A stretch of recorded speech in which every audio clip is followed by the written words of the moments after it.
Hello, this is your boy Miguel from the Mobile Mechanic 757. We have a Dodge Ram with a Hemi in it, having a hard time starting. When I hit the key, this is what I get.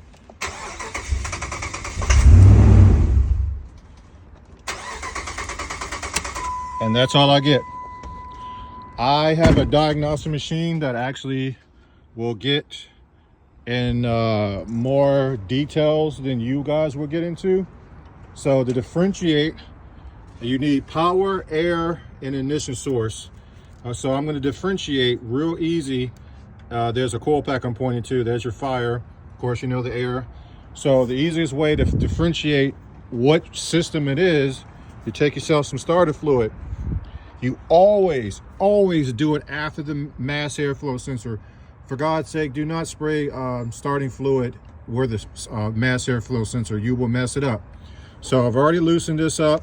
So all I'm going to do, I'm doing it one hand, so be very patient with me. I'm going to take some starting fluid and I'm going to spray right down there. 1, 2, 3. And put this can down. I'm going to put this right back on.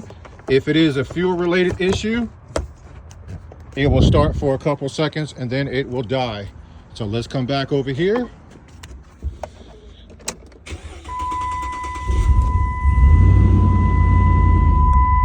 And as you can see, it started up for a couple seconds. That tells me this is not an ignition.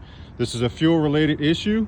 So I'm going to go to the relay. And if it's not the relay issue, then it's going to be the fuel pump module. This is just a mechanic tip to differentiate when your car's not cutting on, it cranks but doesn't start. This is the easiest way to do it, so you do not have to sit around and be poking things and doing this and doing that. I'm here for you guys.